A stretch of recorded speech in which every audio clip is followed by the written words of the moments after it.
Olá, boa tarde para você que está aqui conosco no FAO, o Festival Ações Literárias, que dessa vez homenageia Rubem Alves.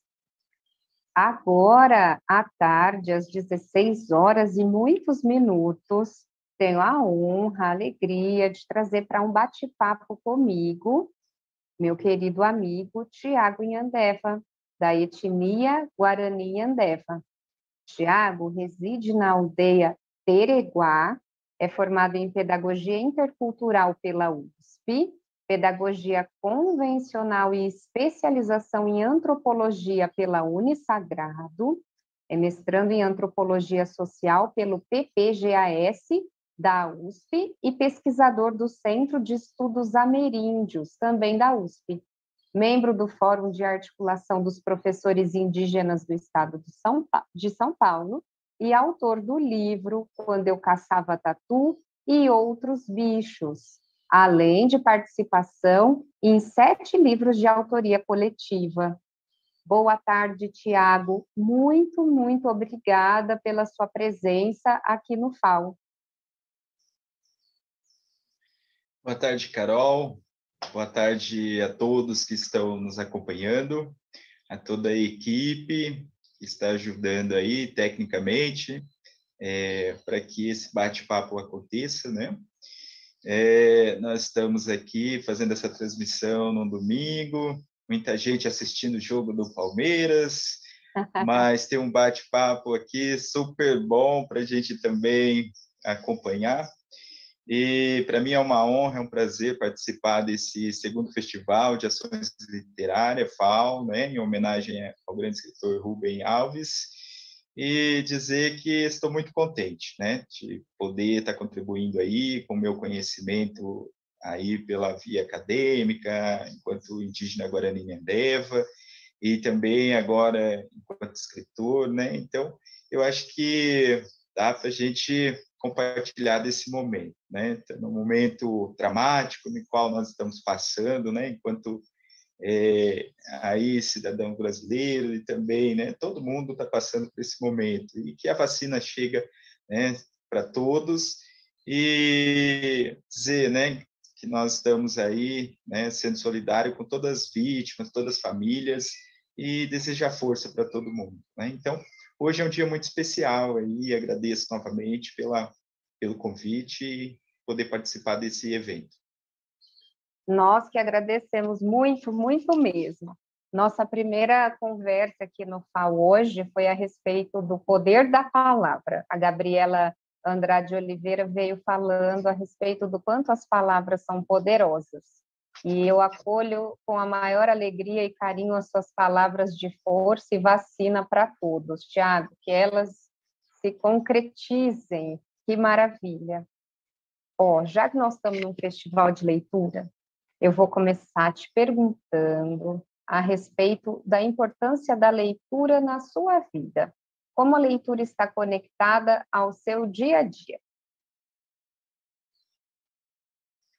Bom, a leitura, como eu ouvi hoje, fazendo o merchan aqui de nenhum programa, de nenhuma emissora, mas dessa vez eu aplaudo The Voice, né, para a maioridade, acima de 60, e uma pergunta foi a respeito do que a música significa, né? Então, a música significa um remédio. Eu acredito que a leitura também é um remédio, né? Um remédio para a alma, né? Para a nossa mente, para o nosso espírito. E, através da leitura, a gente consegue atingir lugares, pessoas que talvez presencialmente a gente não consiga. Então, a leitura ela está muito conectada à minha vida. Primeiro, começo dizendo que a escola foi onde eu tive acesso, né? A leitura já sistematizada dentro da alfabetização, mas isso começa bem antes, né?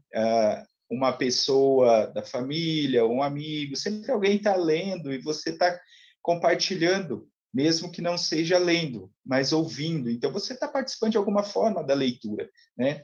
Então, Então, desde antes da escola, eu já tinha contato com a leitura, né? Algum tipo de leitura.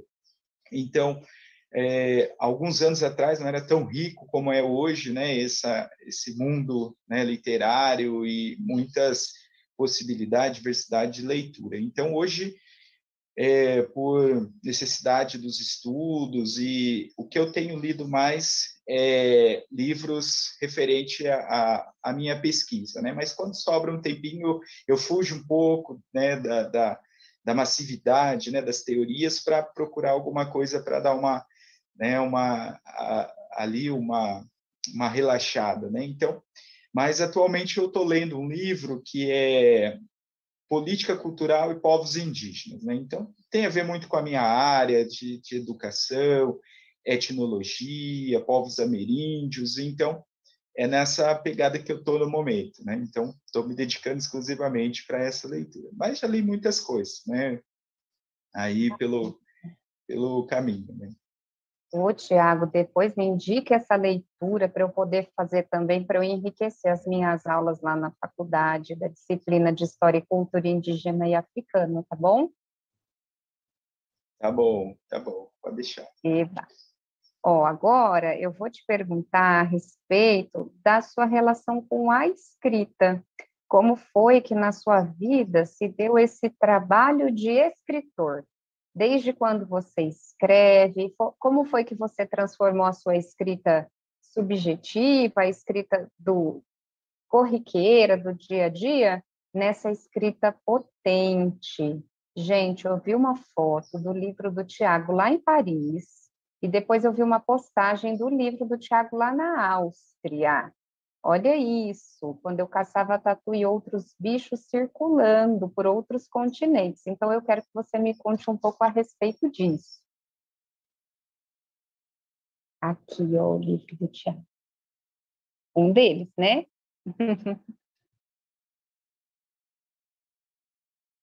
Acho que travou. Vou esperar um pouquinho, ver se ele volta. Acho que deu uma travadinha na transmissão. Enquanto o Tiago se reconecta conosco, eu gostaria de dizer para as pessoas que estão nos acompanhando: aê, Tiago, eba, voltou. Tá me ouvindo? Voltei, alguma coisa aconteceu aqui que saiu fora. Deu uma travadinha. Eu só ia contar que tem Uhum. sorteio de livro hoje, mas depois eu conto. Me conta do seu livro circulando aí na Áustria, em Paris, conta tudo. Bom, primeiro, a minha vida como escritor, eu acredito que eu tenho um estilo bem pessoal, né? Assim como todos os escritores têm. Então, sempre tive vontade de escrever alguma coisa relacionado à cultura indígena, cultura guarani, mas nunca tinha pensado como se daria isso, qual assunto, qual tema. E certo dia eu pensei em escrever, como eu sou uma pessoa muito aventureira, não tão como eu gostaria de ser, mas acho que meu espírito ele é um pouco nesse sentido, né? Então, meus livros de leitura vai muito nesse sentido, né? De ler alguma coisa sobre aventura, na mata, alguma coisa.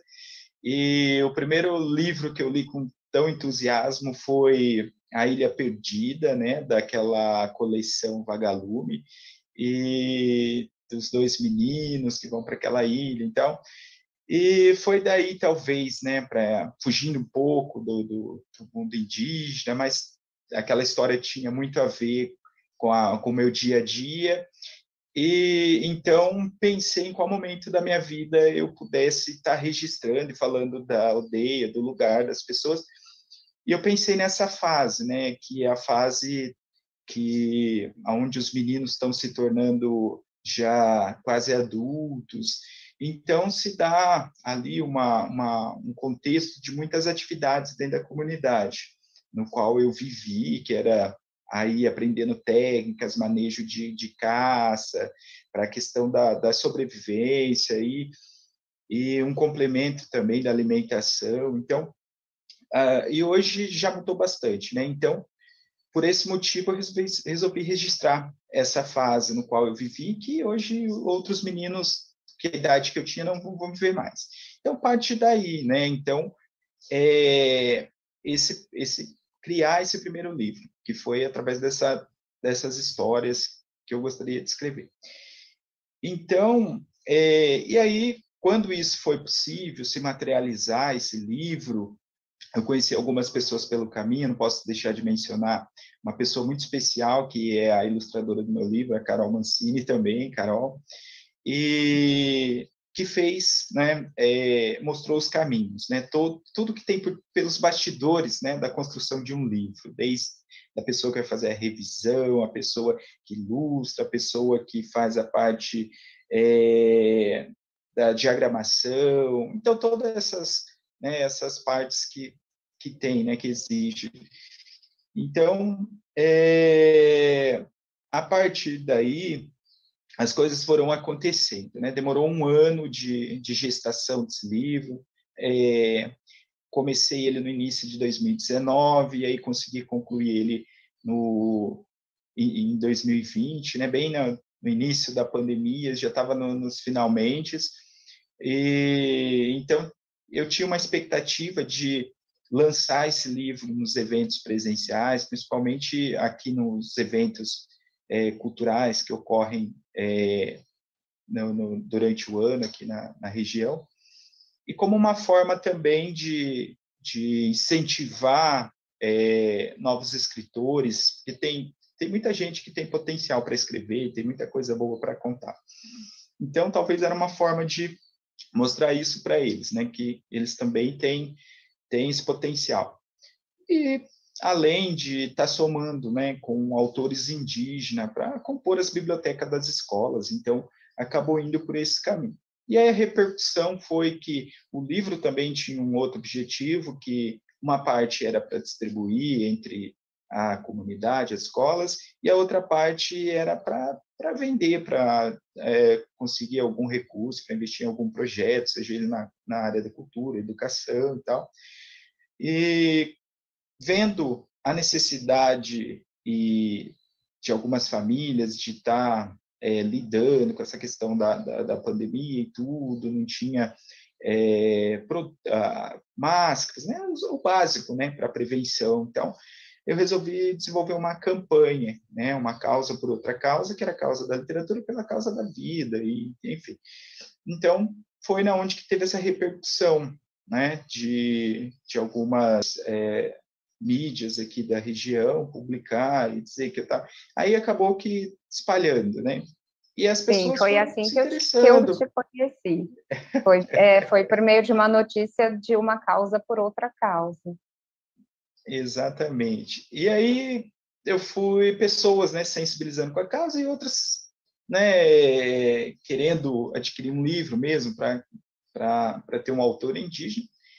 E um certo dia uma pessoa me liga e fala, olha, é um número totalmente estranho, diferente. E aí eu atendi, olha, aqui quem fala é uma pessoa, eu sou tal pessoa da França e tal. E aí vi, né, no jornal aí e tal, e gostaria de adquirir um livro, eu achei muito bacana.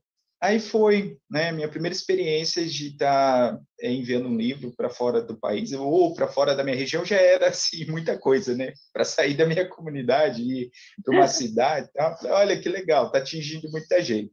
Mas não só por isso, né? Essa não era a intenção de que chegasse, né, ou para fora do Brasil. Isso, sei lá, é uma consequência. E agora recente para a Áustria, né? E tem também para enviar para a Alemanha, mas por conta da pandemia, o governo de lá não está aceitando nem que pessoas, nem livros entrem na Alemanha por enquanto, por conta da pandemia, o que sai do Brasil, né? Então, ainda acredito que vai chegar na Alemanha. Então, chegou na Áustria agora, para uma colega lá, que tem um projeto bacana de leitura, e então é uma emoção muito grande, né, de saber que as histórias, né, vão ser contadas fora do Brasil e junto com elas está indo pessoas, estão indo comunidades indígenas. Então eu acho que vai ser muito bacana, né, Pessoalmente, eu ainda não consegui viajar para esses países, né? Mas através do livro nós estamos. Então, a capacidade, né, do livro, da leitura, da escrita, então atinge além do que a gente imagina, né? Muito bom. Eu fiquei muito feliz quando vi as postagens do livro ganhando outros países, porque aí quando a gente Exatamente. pensa que ele está indo para outros países, já imaginamos que ele esteja também aqui pelo Brasil, veiculando muito bem, que as pessoas estejam lendo, tomando uma consciência outra. Ô, Mara, Tiago? É, e também destacar o poder, né, das redes sociais, né, que é muito bacana.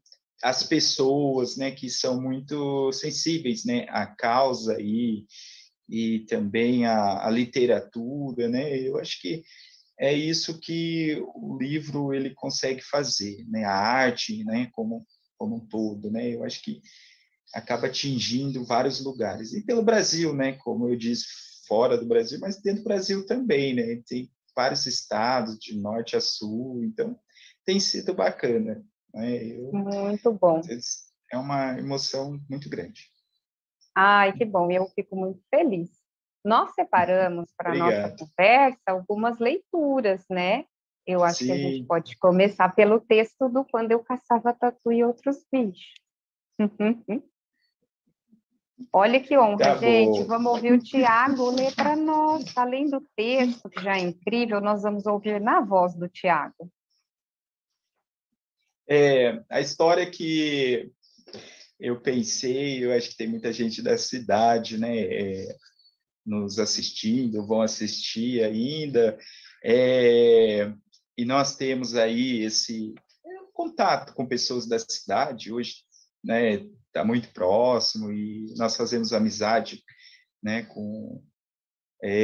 rompendo né, as barreiras, fronteiras e assim, pessoas que nos criticam por tudo, né, só pelo fato de ser indígena, né, mas tem pessoas que também são pessoas boas, né. E então a história que eu vou contar o amigo da cidade na caçada de tatu é bem isso, né? De um amigo que vem, né, para a comunidade se divertir e aí ele acaba entrando nessa, né? Num certo dia aí. Então o amigo da cidade na caçada de tatu. Então certo dia chegou ele, aquele curumim metido a sabichão. Ele, menino sabichão da cidade, que se chamava Jean. Achava que sabia de tudo, mas sua certeza acabou no dia em que veio nos visitar, né? Visitar o amigo ninja na Tecoá, que de ninja tinha somente o apelido. Vladimir era seu verdadeiro nome. A Tecoá sempre foi nosso mundo. Nela conhecíamos cada canto, cada lugar e todos que ali viviam. Jean não conhecia muita gente ali, além do ninja. Talvez alguém de sua família, mas mais alguns meninos, e eu. E é só. Como Jean passaria alguns dias na aldeia, tínhamos uma programação a desenvolver. A primeira aventura, antes da caçada de tatu, foi a pescaria na represa do Rubens, uma represa abandonada no meio do pasto de uma fazenda, que fica nas proximidades da aldeia. Mas, para chegar até lá, teríamos que andar aproximadamente uns 5 quilômetros.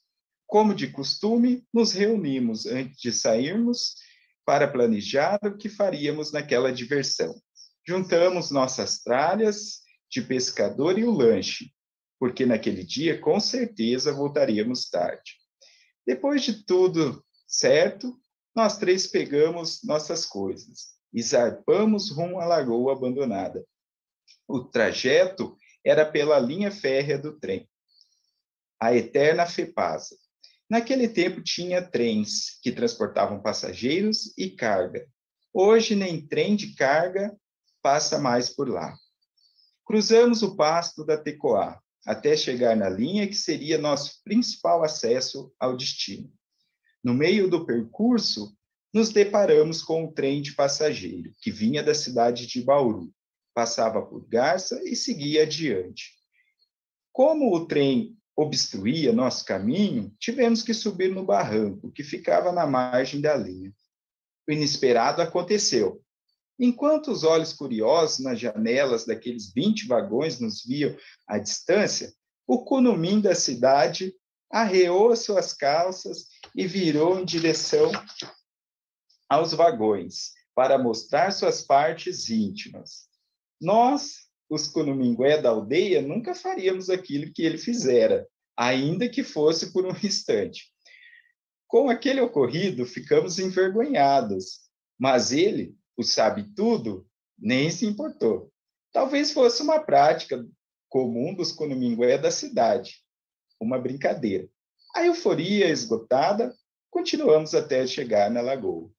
Passamos o dia inteiro pensando naquele momento. Pescamos o dia todo e nadamos um pouco. A volta foi tranquila, pois estávamos exaustos da caminhada percorrida. Chegamos na casa do Vladimir por volta das 17 horas. Novamente, após a pausa para o descanso, cada um em sua casa, nos preparamos para aquela noite de caça ao tatu. Facão, fisga, lanterna, enxadão e o principal, os cachorros.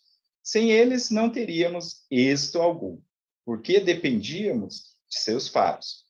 Numa noite em que eles estavam bem, conseguíamos até 3 tatus na caçada.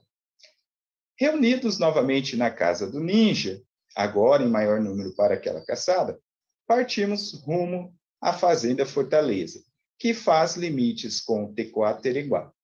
Mais uma vez, passamos pela estrada de ferro da FEPASA, até chegarmos no ponto que consideramos ideal para conseguir tatus. Estávamos embrenhados na mata quando ouvimos os cachorros latindo a uns 200 metros de distância.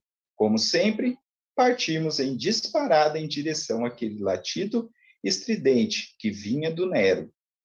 Naquela noite, ele seria o grande protagonista. Chegando até ele, vimos que já havia imobilizado um tatu-galinha. Ufa! Conseguimos salvar a vítima. Aquele foi o inóspito e desconhecido. Para quem frequenta fast food, shoppings, esse ambiente devia ser estranho demais. Em seguida, continuamos, entre corridas e latidos. Andamos muito naquela noite até encontrar a outra vítima da vez. Já era madrugada quando cruzamos o asfalto perto da Tecoá-Tereguá e da fazenda Cascata. Foi uma moita de bambu que os cachorros localizaram outro tatuzinho. Eles estavam latindo, só que agora o tatu estava na sua morada. E sabemos que se ela for antiga, a coisa muda. Logo, notamos que ele estava cavando fundo. E, sem esperar, começamos a cavar também. Todos estavam na expectativa de alcançá-lo. Bravamente, chegamos até ele, e foi aquele alívio. Já era madrugada, quando retiramos o tatu fora da sua toca. Observamos que tinha algo de anormal naquele pobre animal e, por fim, percebemos que era o rabo. Ele estava cortado, tinha apenas uma pequena parte. Chegamos à conclusão de que ele já tinha sido presa de algum caçador. No entanto, fizemos o que tinha que ser feito. Encerramos a sua vida. Após isso, pegamos nossas coisas e partimos, rumo a nossas casas. E o Jean? Ele estava ali, firme e forte. 2 tatus foi o que conseguimos naquela noite. Então, seguimos em direção a Tecoá, agora caminhando pelo asfalto, em direção ao Tecoá no Mandaju. Já estava quase amanhecendo quando chegamos na entrada principal da aldeia. E dali, cada um foi para sua casa, certos de que horas mais tarde nos encontraríamos para saborear aquelas caças. Então, essa história, alguns acham que a vida na comunidade indígena é um pouco apática, né? Tem muita gente que fala programa de índio, imagina, mas é uma vida bem ativa, né?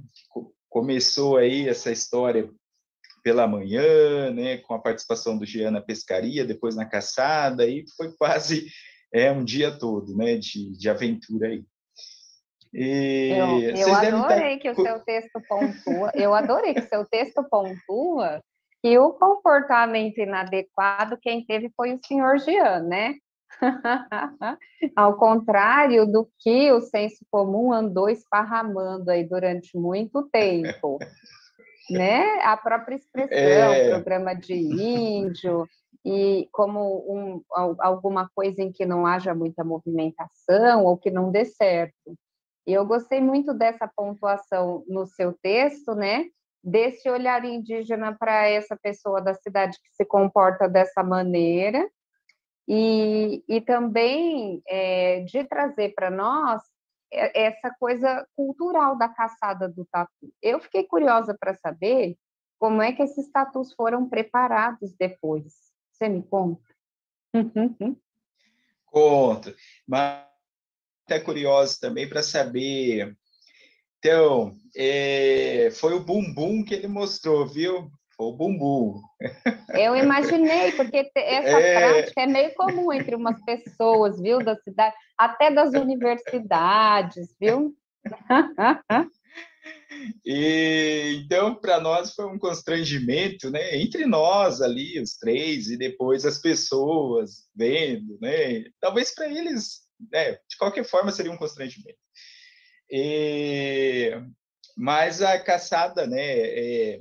Além das técnicas, né? Me perguntaram, mas lanterna, facão, fisga, isso não, né, são aí já adaptado, né, ou emprestado, né, da nossa cultura. Como que vocês faziam antigamente, né, para...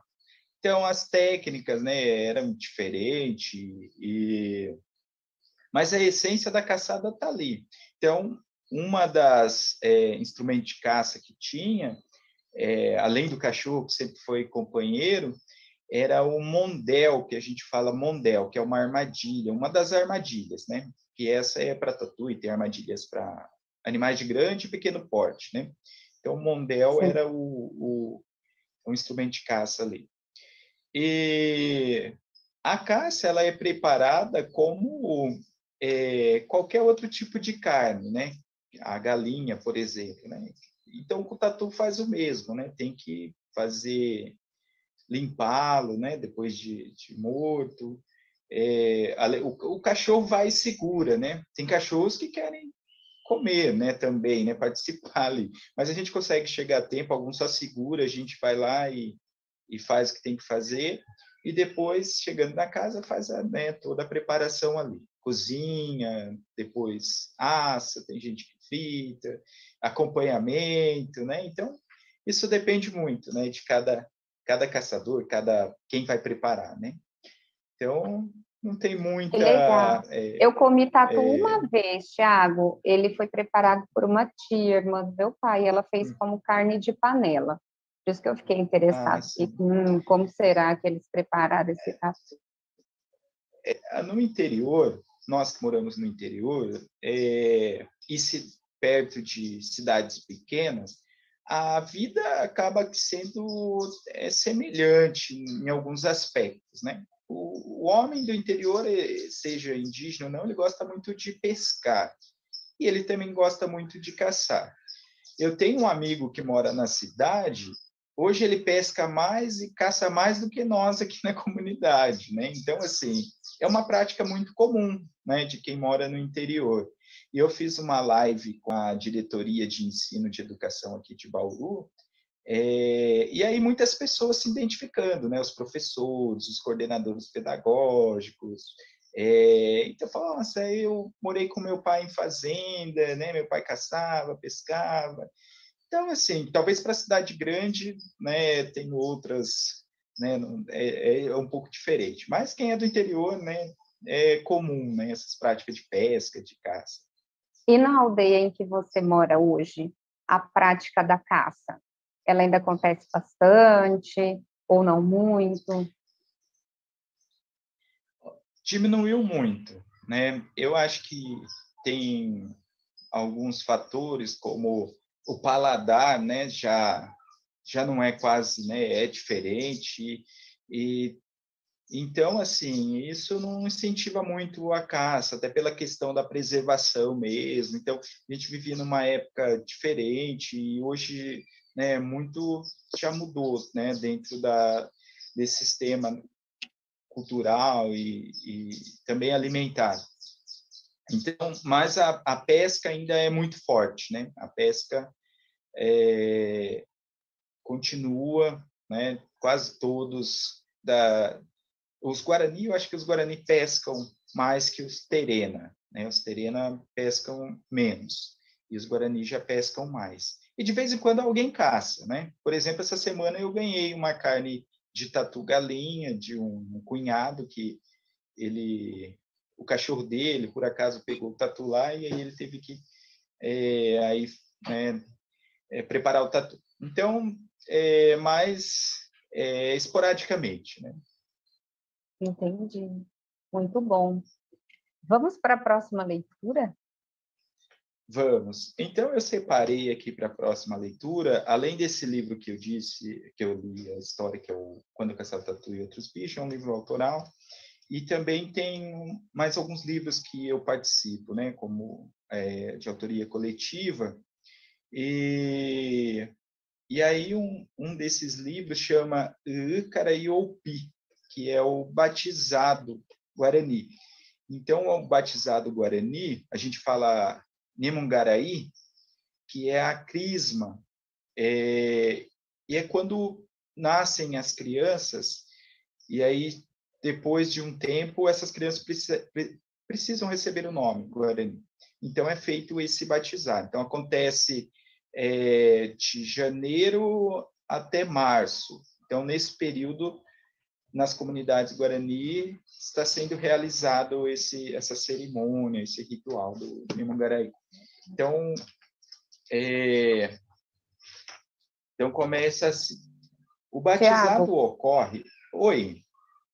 não, era só uma curiosidade que me ocorreu. Como é Uhum. seu nome, Guarani?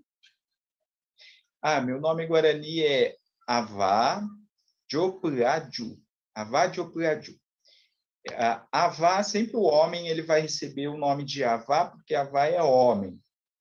E o segundo nome, o nome composto, né? Sempre é homem, referente a alguma característica que essa pessoa tem, e que quem dá o nome é o Tcheramon, né, que é o pajé, e ele sonha com o nome das crianças, e cada nome vem de uma direção, né, da parte do celeste, então vem do leste, do oeste, do norte, do sul.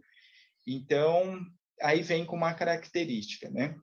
Então, meu nome é Avadio Puiadu, literalmente significa homem, guardião, né, que cuida. Então, essa é a definição do meu nome, né? Avadio Puiadu. E as mulheres vão receber o nome de Cunhã, aí acompanha um segundo nome, Cunhã é mulher, né? Então, esse é o meu nome que eu recebi. Posso te Então, ouvir ler, é que eu fiquei curiosa. tá. Então, esse é o livro, né? Icaraiopi, é o batizado, e onde eu sou autor, junto com mais alguns autores, professores indígenas. Então, começa assim. O batizado ocorre uma vez por ano na aldeia, para que as crianças recebam seu nome indígena. A atribuição do nome é feita pelo mais velho da tribo, o pajé. A cerimônia ocorre na casa de reza, onde todos se reúnem para o acontecimento. Como o líder espiritual é o principal responsável pelo ritual, 3 dias antes ele vai ficar na casa grande se preparando, pois é preciso uma grande concentração para que os nomes venham pelo sonho. O nome indígena é muito importante para cada criança da aldeia, pois ele se torna um amuleto da sorte na vida de cada uma delas.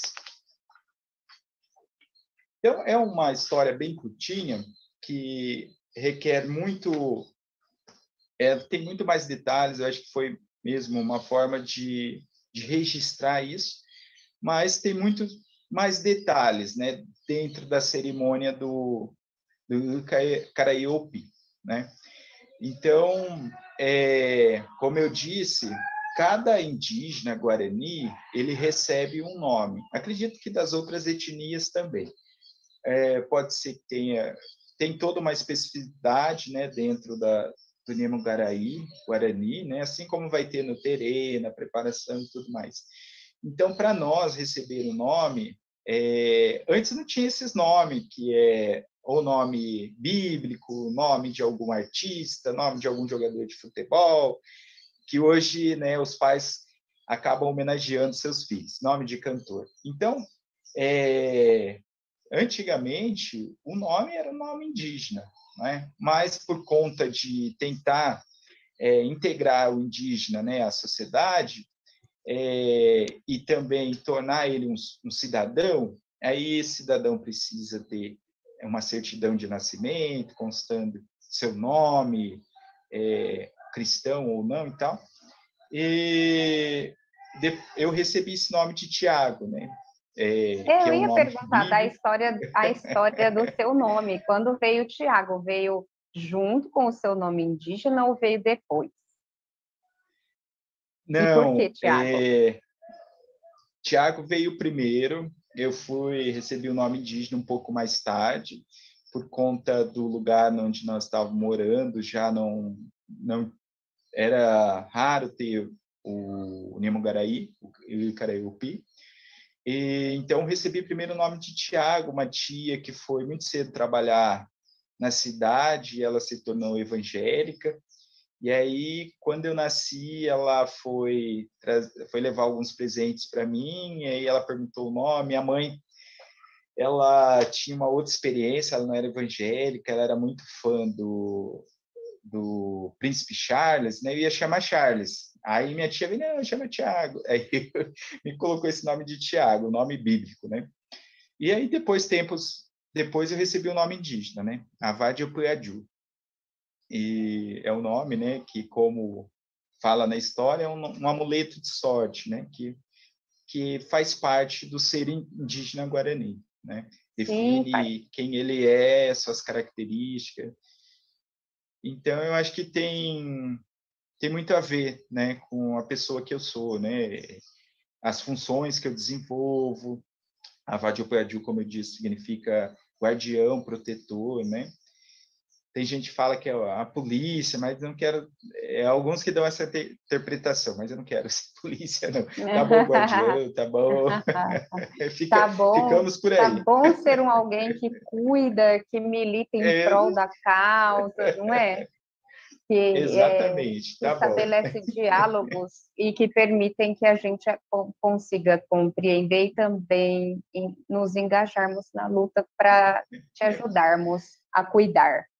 O Tiago, eu estava Exatamente. conversando com um Oi. amigo, com o Leandro, um amigo querido, passou por aqui. Se eu não me engano, ele adquiriu o seu livro também, porque depois que ele assistiu nossa conversa, ficou muito interessado, ele é muito querido.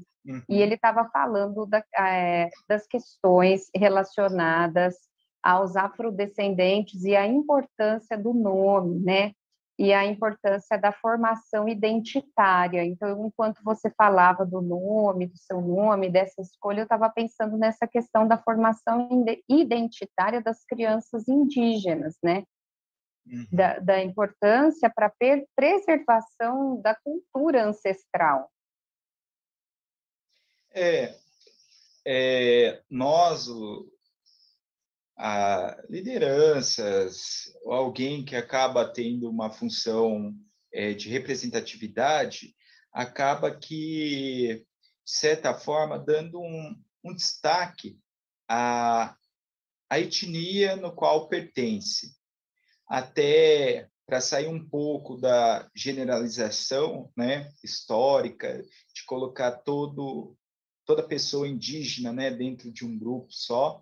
Então, é uma forma da gente estar mostrando que nós fazemos parte de uma diversidade étnica e aí acaba que a gente complementando o nosso nome com o nome da etnia. Por exemplo, Tiago Nhandeva, né, que é do povo Guarani Nhandeva. Nhandeva porque tem outros grupos Guarani, Guarani Imbriá, Guarani Kaiowá. Então, é uma forma de se diferenciar. Se eu coloco Tiago Guarani, tem outros grupos Guarani, né? Então, Nhandeva é para especificar, né, de qual grupo Guarani. E outros colocam o seu nome, né, de batismo indígena, né, como um segundo nome, ou acaba que só sendo o nome indígena. Tem um amigo que ele fala, meu nome é Verá. Danilo é o nome que me deram, mas meu nome verdadeiro é Verá. Então, ele fala, não, meu apelido é Danilo, meu nome é Verá. Né? Então, é uma forma de representar seu povo, é uma forma de autoafirmação étnica, né? Então, e de mostrar que é uma diversidade. Por exemplo, Daniel Munduruku, que é um escritor indígena, representa o povo Munduruku, porque é o nome do povo dele. Por exemplo, esqueci o nome dela aqui. Tem o Olívio de Cupé é o nome Guarani, né? Ele é Guarani, A Guajajara, Imbriá, né? Sônia Guajajara, Marcos Terena, Eloy Terena. Então, todo esse pessoal que acaba tendo a Júlia Macuxi, Márcia Cambeba, Eliana Potiguara, então acaba aqui trazendo o nome do seu povo, né? Para você ter uma ideia, no Brasil nós somos mais de 305 etnias, né? Então, a literatura conta que na chegada dos europeus aqui no Brasil, nós éramos em mais de 1.000 povos indígenas, né? Então, era uma diversidade muito grande. E tem muita gente que acha que não tem mais indígenas, né? Então, essa é uma forma né, de afirmar que existem muitas etnias ainda no Brasil, né? Sim, e que bom, né? Você trouxe o Daniel Munduruku para a conversa, então eu vou levar nossa conversa aqui para esse lugar, ó. Eu quero saber, ao longo da sua formação leitora, se você teve contato com a literatura indígena na escola, se isso era oferecido a você, e quais são os escritores e as escritoras indígenas que são seus favoritos nesse segmento da literatura infantil, infanto-juvenil. Conta para mim. A escola em que eu estudei, ela só fez um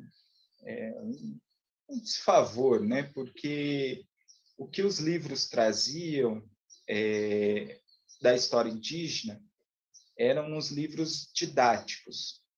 Poucos livros de autores indígenas, né?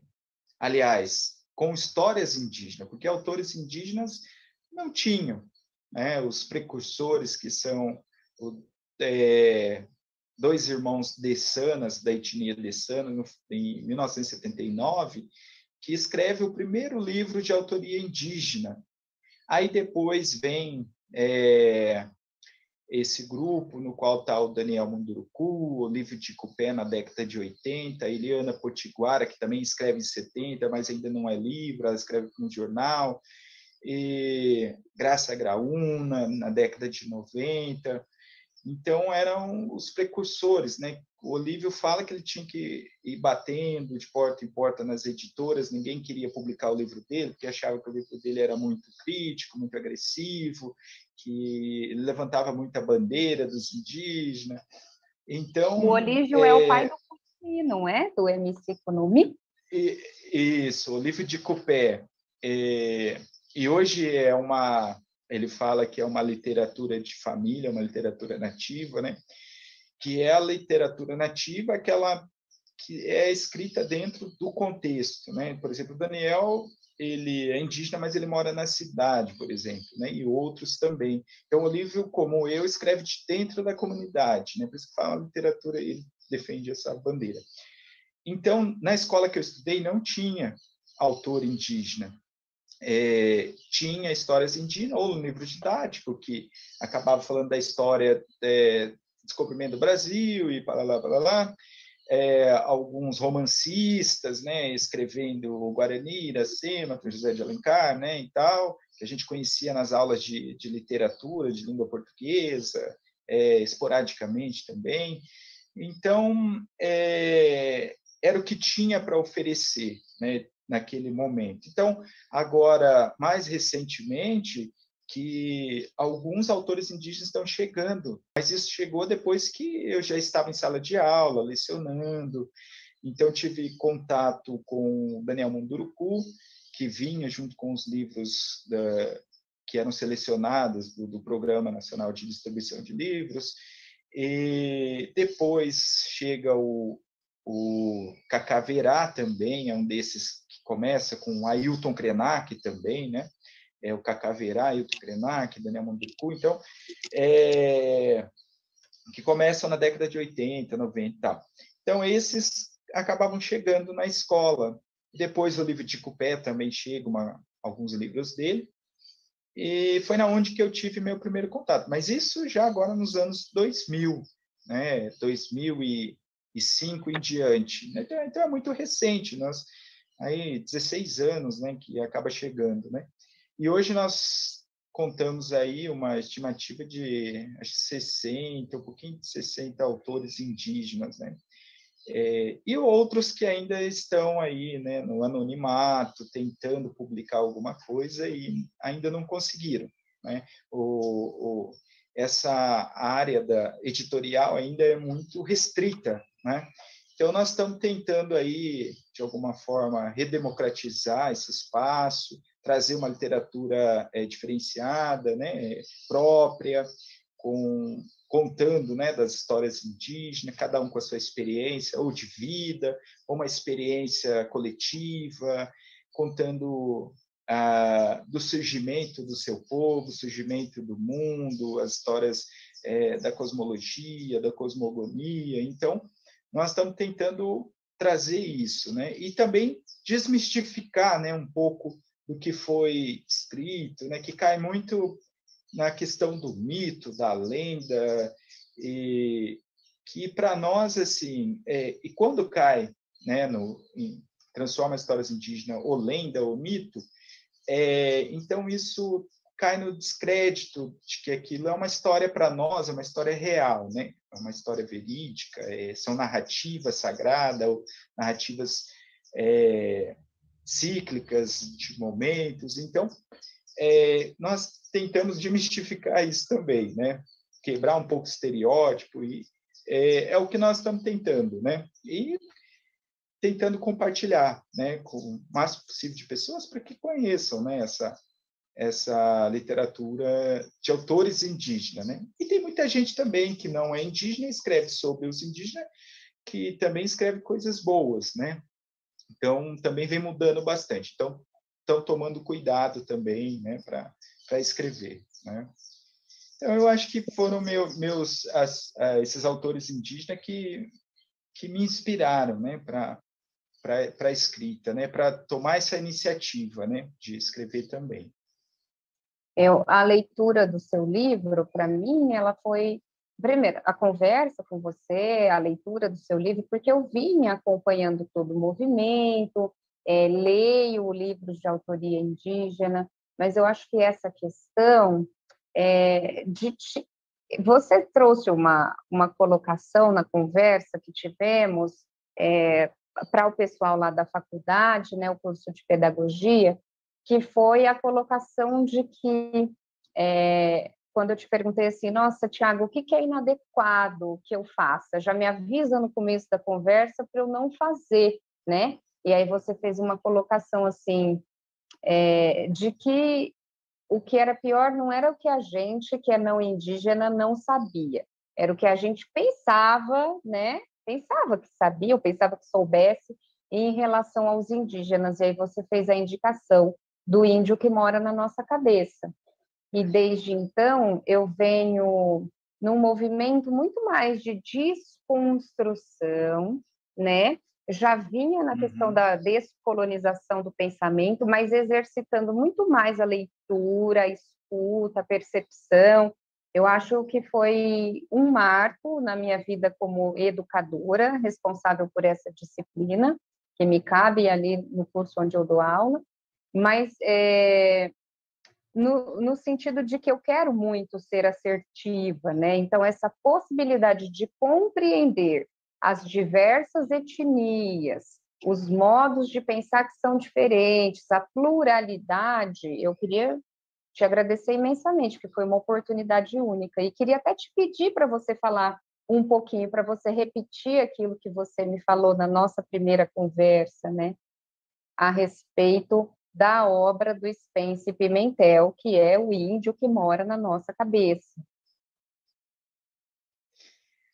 O Spencer é um antropólogo também formado pela USP. Ele é indigenista, né, muito ligado às questões indígenas.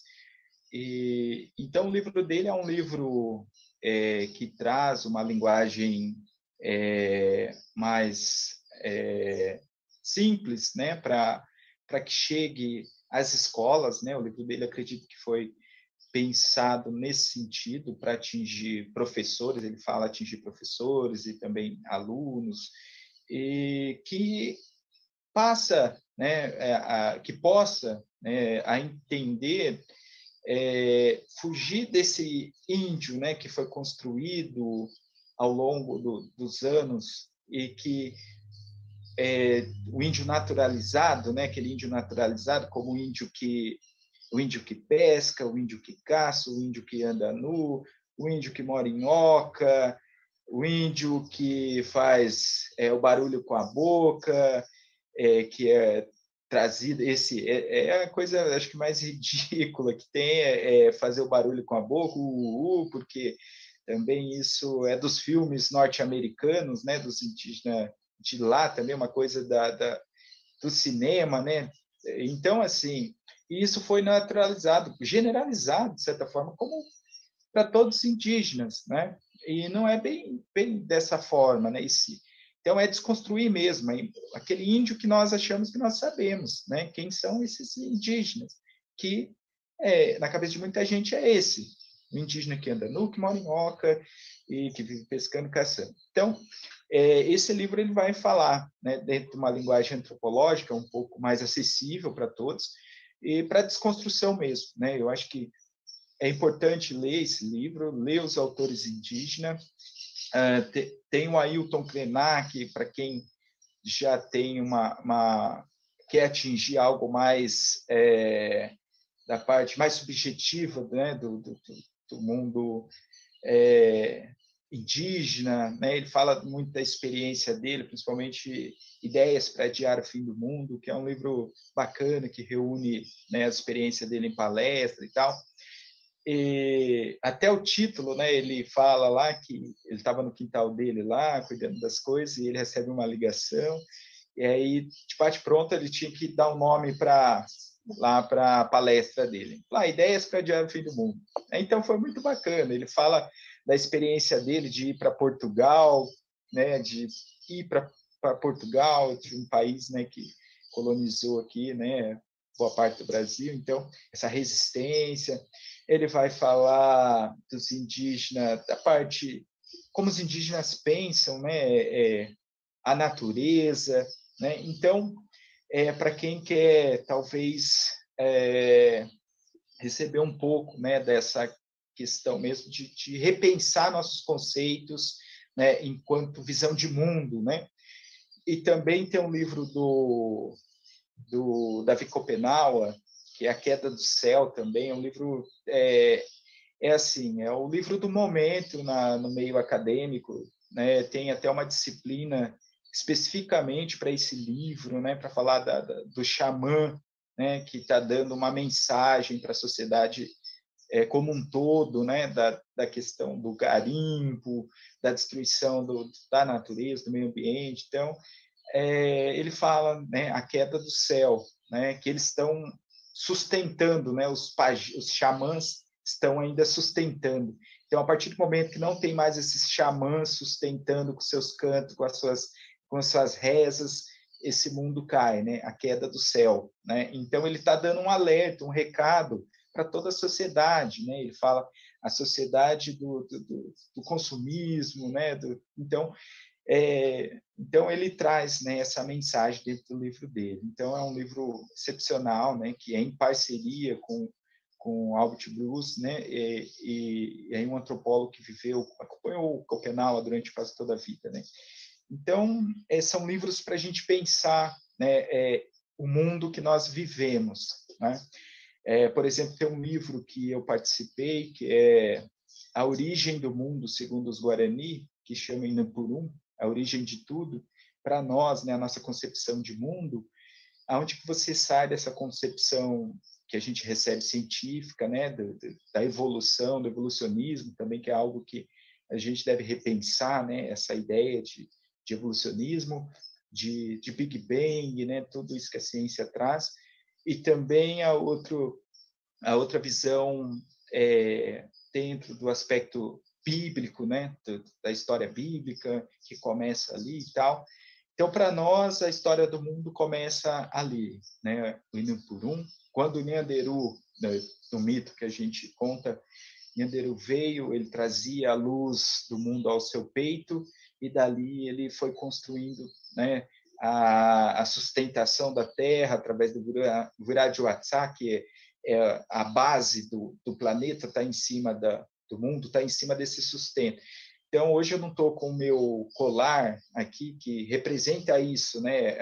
A base do mundo, nós representamos com um colar cruzado, que a gente fala de Atsaá, que é essa. Então, o fundamento do mundo nós carregamos nesses colares, é uma representação. Então, é isso que esses livros indígenas, né, eles estão trazendo. Não é só mais uma historinha como as outras, né, para dizer alguma coisa sobre a história indígena, mas tem um significado, né, muito Sim, são grande. extremamente profundos. O livro do Davi E Copenaua, por exemplo, ele é de uma leitura que exige uma imersão, né? Você tem que se conectar ao que ele está trazendo mesmo, né, para essa compreensão. E para nós que somos não indígenas, exige um deslocamento, né? Eu vou fechar os meus olhos em relação a tudo que eu achava que soubesse até agora, e eu vou me permitir entrar num outro modo de enxergar, de pensar, de ver. O Krenak também é contundente, né? Tanto que o livro dele, ele traz tantas realidades que nós precisamos incorporar ao nosso modo de pensar e viver, e ele foi um dos mais vendidos, né? Em 2020 ou 2019, não me lembro. Mas é exatamente, Tiago. E aí cada autor indígena ele direciona, né? Eu acredito que é para alcançar, como você disse, né? Esses do Copenau, do Ailton, um pouco, talvez um tom mais subjetivo, complexo, né? Exige uma imersão, como você está dizendo. E isso é a importância do livro, né? De que você vai estar enriquecendo, né? O seu pensamento, né? E saindo um pouco desse mundo que talvez a gente está muito fechado dentro da caixinha. Então a gente abre outras possibilidades, né? De repensar, né? Tudo que incutiram na nossa cabeça durante a nossa Sim, formação. Então é isso, né? De abrir novas oportunidades para pensar, né? Outros mundos possíveis, sim. outros povos, né? Eu, como atuo no curso de formação de professoras e professores, né? Como formadora, eu procuro sempre estar em dia com a minha formação, pelo menos na medida do possível, inserida nas discussões contemporâneas, fazendo leituras. E o que eu procuro trabalhar com aquelas pessoas que são meus alunos e minhas alunas, que vão para a sala de aula, é preciso compreender a mudança curricular, a incorporação desses conteúdos, que já a gente conversou, já está rolando há anos, isso já não está mais em pauta, né? A revolução curricular já aconteceu. O que é preciso que nós façamos? Que nós estudemos, que nós nos coloquemos à disposição da escuta. Então, eu não sou negra, não sou afrodescendente e não sou indígena. Eu não me sinto confortável o tempo inteiro nesta disciplina, mas eu procuro fazer da melhor maneira aquilo que me cabe. Então, eu já digo para as alunas e para os alunos que não dá para sermos professores e professoras hoje acreditando que um dia de consciência negra seja suficiente, e nem que um dia do índio, da maneira como se instituiu, com esse olhar eurocêntrico, fazendo como você disse. Eu amei a sua fala, eu amei que você, indígena, tenha dito que isso é ridículo, porque eu digo que isso é ridículo, e às vezes as alunas e os alunos olham e pensam, a professora não acha bom. Vocês ouviram, né, gente? Todo mundo está ouvindo? Tiago é indígena e ele falou, é ridículo, né? Não tem a ver. Então, é necessário para ser educador hoje, quem quer ser educador transformador, que pensa numa sociedade mais justa, que pensa na transformação de fato, esse diálogo, essa imersão, essa leitura, para que nós não fiquemos replicando aquilo que não deu certo. Eu tenho dito aqui o festival inteiro, o mundo não está bom, e continuar fazendo o que não deu certo não vai gerar transformação. Exatamente, né, Carol? Nós devemos repensar, né, nosso conceito a respeito de cada etnia, de cada cultura, para ver se aquilo que nós estamos reproduzindo é o correto, né? Está de acordo, né, com os princípios, né, de cada povo, de cada pessoa, para não perpetuar isso ainda mais, né? Como eu disse, tem muitas coisas ainda que a respeito, né, dos povos indígenas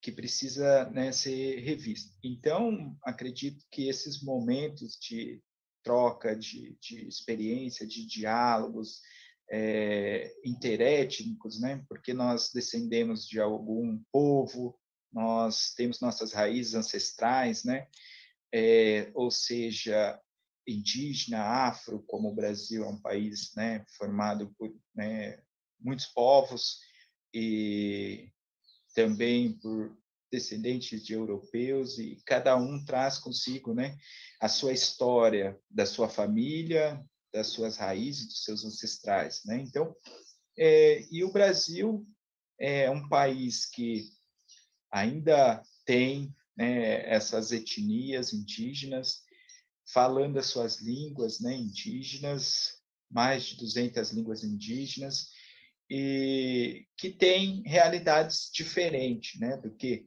o livro didático trouxe até hoje, imagens, né, de indígenas totalmente, imagens desfiguradas, né, tornando o indígena uma pessoa feia.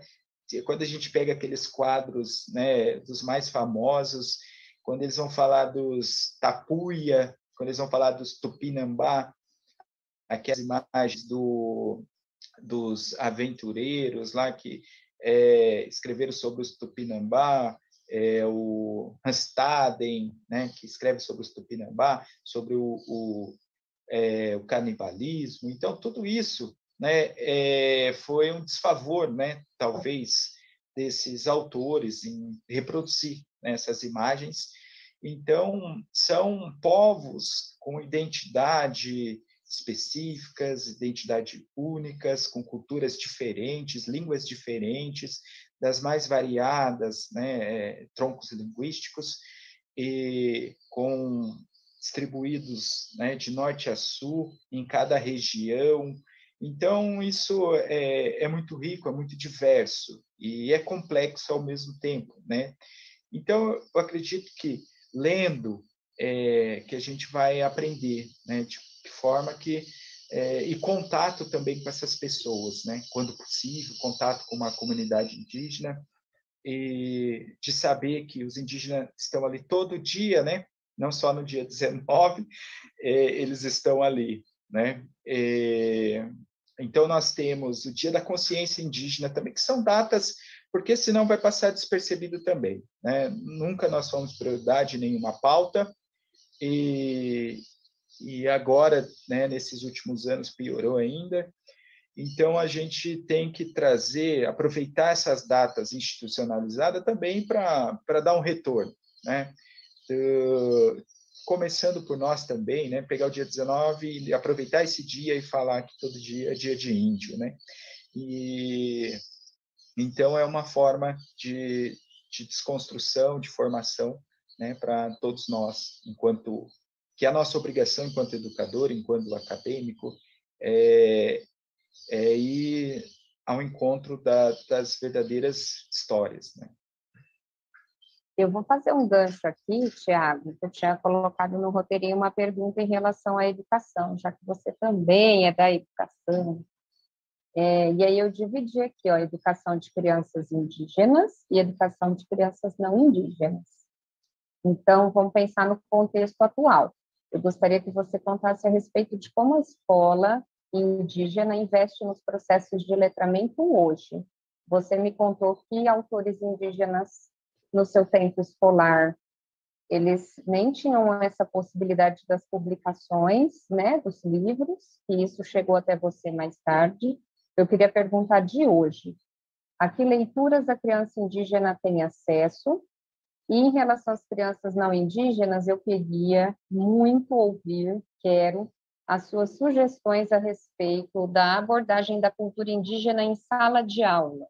E também sobre sugestões, eu quero sugestões sobre o trabalho com os livros escritos por vocês, indígenas. Como eu faço, Tiago, para não estragar a leitura dos livros que você escreveu? A escola indígena, que é essa escola nos moldes atuais, né, até porque até antes da Constituição Federal de 1988, que é um marco, né, para nós enquanto cidadãos e também os povos indígenas que têm ali seus direitos de permanecer com suas línguas, suas tradições, suas histórias, suas culturas, suas terras, Constituição Federal de 1988, né? Então, antes a educação ela era uma educação civilizadora, integradora, visava integrar o índio mesmo, né? E na sociedade envolvente. Então, a partir daí começa a se pensar numa educação escolar indígena diferenciada que pudesse então dar conta, né, dessa diversidade cultural, de fortalecer suas culturas, sua língua, e a partir daí começa a se pensar em criar materiais que pudessem ser utilizados, né, junto com os outros materiais, porque a escola indígena ela é também uma escola do Estado, né, uma escola que é ofertada pelo não indígena. Então, além do currículo que nós seguimos, que é o currículo oficial, e aí vem, né, hoje tudo baseado da BNCC, e aí no estado de São Paulo tem o currículo paulista e tal. E aí nós, dentro das possibilidades de gêneros, né, de textos que nós temos que seguir a cartilha, às vezes, aí nós adequamos com esses livros de autores indígenas ou aqueles que aquela própria comunidade produziu, né? Se o livro didático está contando por exemplo, um conto de fada, nós também não deixamos de contar, né? Para mostrar que existem outras histórias de outros povos, é isso que nós também fazemos. Aí nós levamos nossas histórias para serem lidas, contadas, né, lidas por esses alunos, junto com as outras histórias. Então, isso começa desde porque nós temos quase todos os segmentos, né, dentro da escola, começando pela educação infantil e vai até o ensino médio hoje, tem educação de jovens e adultos. Então, esses materiais eles ficam disponíveis, né, para esses momentos de formação, de leitura, de escrita. E aí nós discutimos, né, a partir disso com os alunos, né, das histórias indígenas, ou quando a gente vai falar da origem, né, do ser humano, do planeta e tal, nós levamos a história também de origem dos indígenas. Fala, olha, né, por mais que a ciência está contando essa, existem outras histórias de outros povos, como o mundo surgiu, o nosso povo conta essa história, porque às vezes tem algumas pessoas que colocam, né, como mentira, né? O mito hoje ele foi também levado para um lado, né, de como se fosse mentira. Tem até um quadro aí num programa que coloca um fato lá, olha, é verdade, é mito ou verdade, né? Então, a oposição de verdade é mentira, né? Então, E para tem sair um um ser pouco de... também, né? Tem um ser também que se apropriou dessa palavra, que acabou meio, né? Ah, Acabou com a palavra, né? exatamente. Então, nós fazemos esse trabalho, né? Por exemplo, se a gente vai ler uma notícia que já começa a trabalhar com notícias, nós levamos também uma notícia referente aos indígenas, né? A nível local, a nível nacional, e às vezes até uma notícia que está contando algo que não condiz, né, com a realidade e tal. Tem muito disso também, né? Sensacionaliza muito, né? Então, a gente aproveita esses momentos para desconstruir, né, também o que está por detrás das outras histórias. Mas ainda é muito pobre dentro do currículo oficial o material, né, tanto didático que venha, né, com uma programação desde das séries iniciais até as séries finais, que tem um complemento, né, um segmento didático, né, com temas de culturas indígenas. Então, ainda é muito pobre, né? Então, nós que levamos para complementar, né? Em todas as etapas, procuramos levar, né? Então, isso precisa ter uma habilidade, né? E envolve formação também, né? Já assim, para lidar com uma série de diversidade de texto, de gêneros, de tipo, né? Então, mas isso é feito, né? Por exemplo, nós temos um material aqui no estado de São Paulo, na rede pública do estado, chama, para alfabetização, chama Ler e Escrever. Então, o Ler e Escrever do primeiro ano, ele contém lá um projeto que é da cultura indígena. Então, ali eu critico muito essa parte, porque eles misturam muito, né? Eles falam dos Guarani aqui da capital, Guarani-Mbuiá, e depois eles já pegam uma imagem já dos Caiapó, lá do Mato Grosso, e então acaba que saindo um pouco, né? Isso saindo do contexto local e tentando, então vira uma bagunça. Então a gente tem que acabar reorganizando isso, né? E tentando dar continuidade. Então, para você ver, são quase 5 anos que esses alunos passam na alfabetização. Em um momento só aparece um projeto para trabalhar com a cultura indígena. Nos outros, não aparece. Então, e aí nós que temos que refazer esse currículo, né? Que é o currículo dado, né? Tem o currículo oficial e tem o currículo oculto, né? Então, o currículo dado é esse que nós acabamos adaptando, muitas das vezes, né? E os alunos indígenas, eles gostam muito, né, das histórias indígenas, e principalmente pessoas que eles conhecem. Tem um livro que eu Sim, porque escrevi eles que se era... sentem representados, né? É isso que a gente fala. E aí tem um livro que eu vi a partir daí também, que eles liam muito esse livro e depois acabava, eles começam relendo, porque não tinha outras opções de autores indígenas, e eles gostavam muito. Às vezes eu levava uma dessas histórias que eu também era autor ali, aí eles começavam a rir, mas você escreveu, olha que legal. Ou às vezes eles liam escondido lá, que eles ficavam constrangidos de ler algumas coisas que eu estava contando lá, depois eles passavam rindo, li sua história lá, você falou aquilo. Então, é muito bacana você sentir que eles estão assim, contemplados ali, né? Com a história de alguém que Sim. eles conhecem tal, mas não deixamos, né, como eu disse, de apresentar para eles uma boa obra, né, um bom livro e outras histórias, né, para que ele tenha uma formação plena, né, em todos os sentidos, né. Então, eu acho que é um pouco do trabalho que nós desenvolvemos nessa questão, né, desde a alfabetização ou desde a pré-escola, que a gente começa contando essa história da oralidade indígena, né, e tentando, né, trazer também para dentro desse momento muito importante o desenvolvimento da criança, né, do desenvolvimento lúdico, né, leva para o lúdico também alguma forma de representar essas histórias.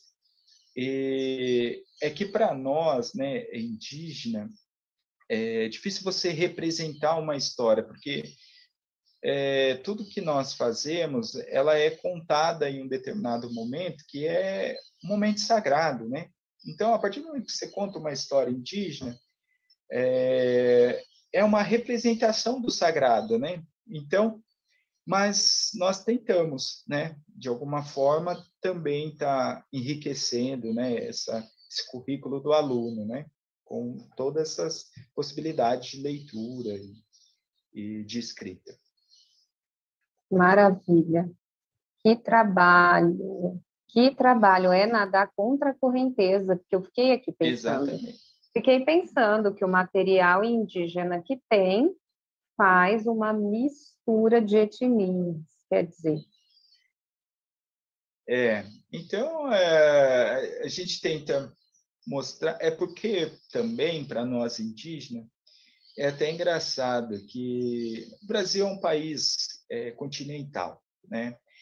E o contato com os Guarani também quase não tem contato com todas as etnias no Brasil. Tem povos indígenas ainda que não foram ainda contactados, né? Que são os isolados, aqueles que Sim. não tiveram contato.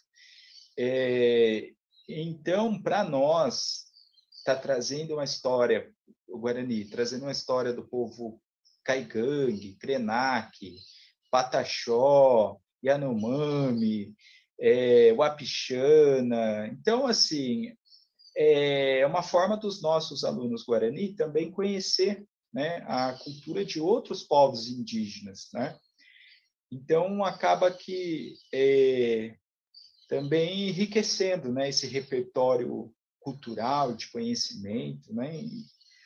Então, imagina para nós, indígenas, que não têm contato com essas outras etnias, e as crianças da cidade também, né? É importante que elas saibam das raízes, né? Primeiramente, de onde que elas vieram. E eu acho que isso falta bastante, né? Essa família nuclear, que é pai, mãe, os filhos, e os que estão em volta, né? Desse sistema, né, de relação de família que a gente tem, de parentesco, se esgota, né, dentro de um limite. Então, é importante a gente saber das nossas raízes, né? De onde nós viemos, porque senão a gente não vai saber quem nós somos de fato e para onde que nós vamos com tudo isso, né? Então, eu acho que é importante a gente buscar, né, lá atrás e tentar mostrar isso, né? Mostrar esse Brasil da forma que ele foi, né, construído, né? Ao longo desses anos, né? Então, é importante a gente não pensar só em 1500. É importante a gente pensar que aqui já existiam povos, né? Já tinha com suas organizações, né, específicas, com línguas específicas, e que em 1500, né, é um marco aí, mais um marco de contato, né, com pessoas não indígenas, que acaba se, né, prolongando e de várias formas, né, esse contato, né. Então é importante que as crianças de todas as escolas, para que no futuro ela seja uma pessoa com uma consciência verdadeira, né, de quem são essas pessoas, né, e quebrar todos esses preconceitos para que existem, né, e são fortes, né. Então a gente Sim. precisa tentar fazer alguma coisa para que essas gerações futuras elas venham com outros pensamentos. Sim, com toda certeza. Tiago, eu pedi para todo mundo que passou pelo festival uma indicação de livro. Diz para mim, qual livro você acha que eu, a Rielca, Juni, Laurence e todo mundo que está nos assistindo precisa ler? A gente não pode não ter lido esse livro na vida.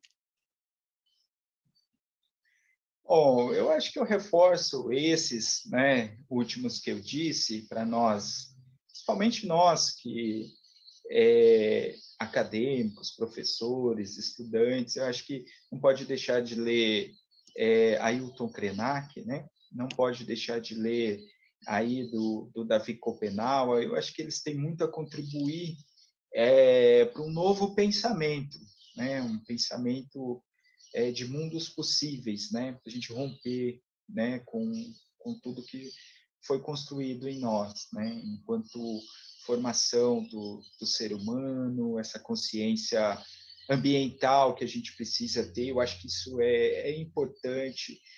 O que está acontecendo com o nosso país em termos de exploração ambiental, em quase todos os biomas, nós temos uma parcela só da Mata Atlântica, Cerrado, as queimadas, a Amazônia agora, né, sofrendo com desmatamento, exploração do garimpo ilegal. Então, tudo que está acontecendo, né, se a gente não abrir o olho, né, agora, né, nesse momento, pode ser que seja tarde, né? Então, abrir o olho para o capitalismo, né, esse capitalismo que vem destruidor, o consumismo, né? Então, todas essas coisas eu acho que a gente deveria repensar, porque eu acho que a gente há algum tempo já está desconectando com a terra, né? Que o Ailton ele fala, o rio não é um simples rio, o rio para nós é como se ele fosse uma pessoa, ele é o nosso avô, né?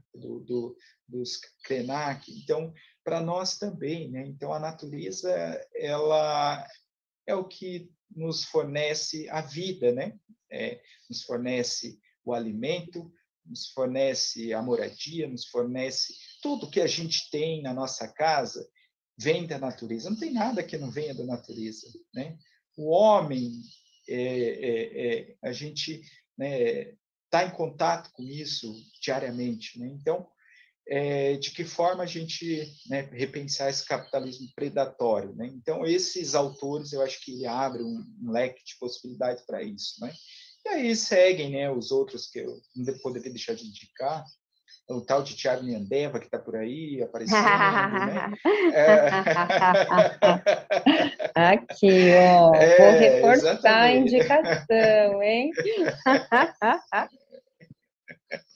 Mas, Muito mas bom. os colegas, né? O Daniel Munduruku, estou fazendo muita propaganda dele, eu vou cobrar ele daqui um dia. O Olívio de Copé, a Júlia do Rico, as autoras indígenas, então, né? Eu acho que a Júlia do Rico ela traz ali algo, uma poesia, um estilo muito bacana. Ela está reconectando com as suas origens, né? Do povo Macuxi, e então ela também traz, né, essa autoafirmação da identidade, é muito bacana. Tem Aurita Tabajara, Eliana Potiguara, Márcia Cambeba, Shirley Pancará. Então, são mais de 60 autores indígenas, né? Para a gente ler. Né? Então, acho que eu vou fazer uma devemos ir por aí. listinha de indicações de livros dos convidados daqui do festival. Aí, hoje é o nosso último dia, então, de amanhã em diante, eu pretendo soltar essa listinha para as pessoas que têm interesse em, né, entrar em contato com essas leituras que foram indicadas. Pode deixar que eu vou colocar todo esse pessoal, inclusive esse meu amigo Tiago Inhandeva nessa lista, para ser lido. Ai, Tiago, eu quero te agradecer demais. Obrigada, obrigada pela sua disponibilidade, obrigada por toda a sua gentileza, acolhimento, sempre, sempre, sempre. Eu estou muito feliz com a sua passagem aqui pelo festival. Não queria fazer o festival sem você, de jeito nenhum. Obrigada pelas suas contribuições. Eu espero, de fato, que a gente consiga entrar em contato com essa visão de mundo que você e os demais povos indígenas, você na figura dos Guarani, Inhandeva, e os demais povos indígenas têm, para que nós, não indígenas, possamos aprender. Eu acho que já passou da hora, a pandemia do novo coronavírus veio revelar como o nosso comportamento, nosso precisa se modificar com urgência. Então, obrigada demais. Eu agradeço mais uma vez, Carol, aí de participar do segundo evento, né, do Festival de Ações Literárias, e que está homenageando o Rubem Alves, né, a gente não poderia deixar de citar, e deixar, né, aí uma solidariedade a todos brasileiros, né, em função, né, dessa pandemia que nós estamos vivendo, e vacina para todos, né, o mais rápido possível, né, que a gente possa se encontrar, né, pessoalmente, e nos conhecer, e né, quem sabe é uma lição que fica, né, de pensar uma nova forma de viver, né? Então, é isso que eu quero deixar para todos, e para mim foi um prazer aí estar compartilhando aí esses assuntos, né, da literatura indígena, da educação. Podem contar comigo, que eu estou à disposição. Me sigam no Facebook, no Instagram, tem bastante coisa legal lá, sempre estou atualizando. Tá? Então, deixo aí um abraço para todos e muito obrigado. Um Aporã Ité, que é em Guarani, muito obrigado. Aporã Ité. Obrigada, Rielka, querida, que está fazendo a interpretação aqui da nossa conversa, né? Nossa intérprete de Libras. Obrigada, Júnior, obrigada, Laurence, obrigada a todos e todas que nos acompanharam. Continuem aí, porque agora, às 18 horas, tem O Mundo no Black Power de Taió, com a nossa diva Luana Passos, tá bom? Eu vou só tomar uma água, já já estamos de volta. Um beijo. Tchau, Tiago. Tchau, tchau.